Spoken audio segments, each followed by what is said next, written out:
안녕하십니까. 뉴스 빠박이 바로 시작하겠습니다. 이재명이가 무너져 내리고 있습니다. 지난 6.3 지방선거 본투표 과정에서 불거진 투표용지 부족 사태가 전국적인 부정선거 의혹으로 확산되기 시작하면서 지지율도 급락하기 시작한 겁니다. 급기야 지방선거 결과에 대해서도 사실상 패배했다는 인식이 확산되면서 민주당 내부와 지지층 사이에서도 이재명 책임론까지 터져나오며 내전 양상까지 펼쳐지고 있는데, 돌아가는 분위기가 아무래도 이재명이가 임기를 채우지 못하고 중도에 탄핵되거나 깜빵에 들어갈 수도 있을 것 같습니다. 이재명의 국정 지도가 50% 아래로 꼬꾸라졌다는 여론조사 결과가 나왔는데, 뉴데일리의 의뢰로 리서치웰이 지난 10일과 11일 양일간 전국의 만 18세 이상 남녀 1,004명을 대상으로 이재명의 직무 수행에 대해서 물은 결과 긍정평가가 직전 조사보다 무려 6%포인트 떨어진 47.8%로 나타났습니다. 부정평가는 직전 조사보다 6.9%포인트 오른 48%였습니다. 아무래도 투표용지 부족 사태가 부정선거 의혹으로 확산이 된 여파로 보이는데, 여기에 더해서 이재명은 6.3 지방선거 이후 취임 1주년 기자회견에서 자신의 공소 취소 논란에 대해서 법과 상식대로 하면 된다며 특검법에 힘을 실어주는 발언을 한 것도 국민들의 공분을 자아낸 것으로 풀이됩니다. 이에 대해서 신율 명지대 정치외교학과 교수는 공소 취소 논란은 공정에 관한 문제다. 법 앞에 만인이 평등해야 된다는 것이라며, 설령 검찰이 조작 기소를 했더라도 그것은 재판 과정에서 밝혀야 될 문제다. 억울한 사람들은 모두 특검해 줄 건가? 사람들이 갖는 이러한 문제의식이 지지율에도 영향을 미친 것이라고 꼬집었습니다. 이어서 침묵하던 보수가 목소리를 내기 시작한 것이라고 분석했습니다. 이런 가운데 여당인 민주당의 분위기도 심상치가 않습니다. 지방선거 책임론을 둘러싼 여권 지지층 내부의 갈등이 격화하며 내전 양상으로 치닫고 있는 것인데, 과거 친노무현, 친문재인 지지자들이 주축을 이루고 있는 상황 김어준의 딴지 민심과 이재명의 지지층인 DC인사이드, 이재명은 합니다 갤러리, 그러니까 이합계 여론 간의 갈등이 민주당 전당대회 국면에서 여야 간의 대립보다 더욱 격렬하게 전개되고 있습니다. 특히 그간 표면화되지 않았던 민주당 지지층의 이재명 비판이 본물 터지듯 터져나오고 있는데, 최근 사퇴한 이지은 전 대변인 관련 글로 싸움판이 크게 벌어졌습니다. 이지은 전 대변인이 지난 9일 저녁 유튜브 박시영 TV에 출연해서 이재명의 당무 개입을 우회적으로 거론했는데, 이합계리 개거품을 물고 달려들었습니다.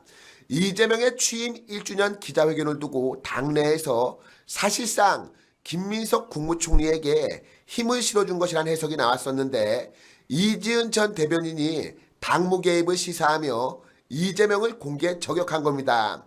하지만 정작 딴지 게시판 등에서는 이지은 전 대변인의 진위가 왜곡되었다며, 이지은이 8.17 전대 때 최고위원에 출마하면 좋겠다는 격려가 이어졌습니다. 논란이 커지자 이지은 전 대변인은 진위가 무엇이든 당에 부담을 주었다면 역량 부족이라며 대변인직에서 사퇴했습니다. 서울, 대구, 경남 등 6.3 선거 격전지의 패배 책임을 두고도 딴지 게시판에서는 그 화살을 이재명이에게 돌리는 움직임이 나타났는데, 정원호, 하정우 등 이재명이 힘을 실은 이른바 명픽 후보는 다 낙선했다.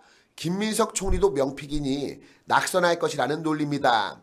이들은 정청래의 당대표 재선을 주장하면서 이재명 정부는 검찰 개혁을 하면 안 된다는 비판까지 하고 있습니다. 반면 이합계 쪽에서는 최소한 성공은 아니라는 이재명의 선거평가를 정청래 책임론으로 이어가며 김민석과 송영길 등을 차기 당권주자로 밀고 있습니다.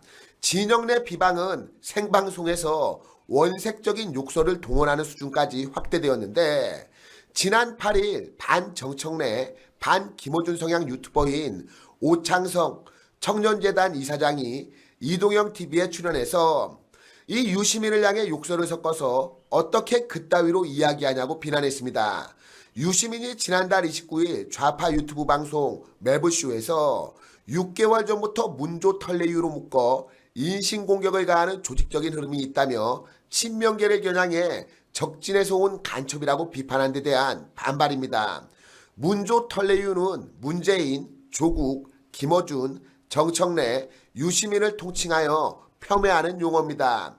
오창석 이사장은 유시민의 발언이 결국 조국을 품어달라는 취지라며 평택을 재선거에서 민주당 김용남 후보를 지지하는 당원들을 간첩에 비유했다고 비난했습니다.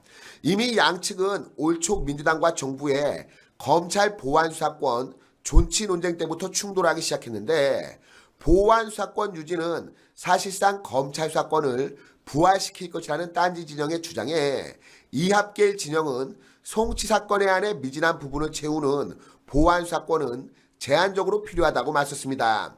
여기에 지난 1월 정청래에 조국당과의 합당 선언이 겹치면서 이들이 확실히 갈라선 것으로 분석되는데 딴지는 합당을 전폭적으로 지지했지만 이합계는 부정적이었습니다.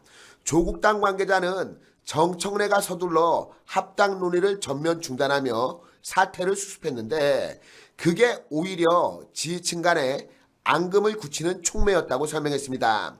이번 평택을 국회의원 재선거에서도 친청계와 딴지 커뮤니티는 조국을, 친명 커뮤니티는 김용남을 지지하며 대립했는데 시사평론가 공희준 씨는 차기 전당대회 승자가 다음 총선의 공천권을 쥐게 되는 만큼 양측의 권력 투쟁과 이해관계 충돌은 지속이 될 것이라며 친명이 지면 이재명의 레임덕이 시작되고 친청이 지면 사실상 패족 수순을 밟기 때문에 도 아니면 무식의 전면전이 예상된다고 전망했습니다. 그러니까 둘 중에 하나는 죽는다는 건데 기왕이면 서로 박 터지게 싸우다가 동귀어진 동반자폭했으면 좋겠습니다. 그럼 광고 하나 전하고 오늘 방송 마치도록 하겠습니다.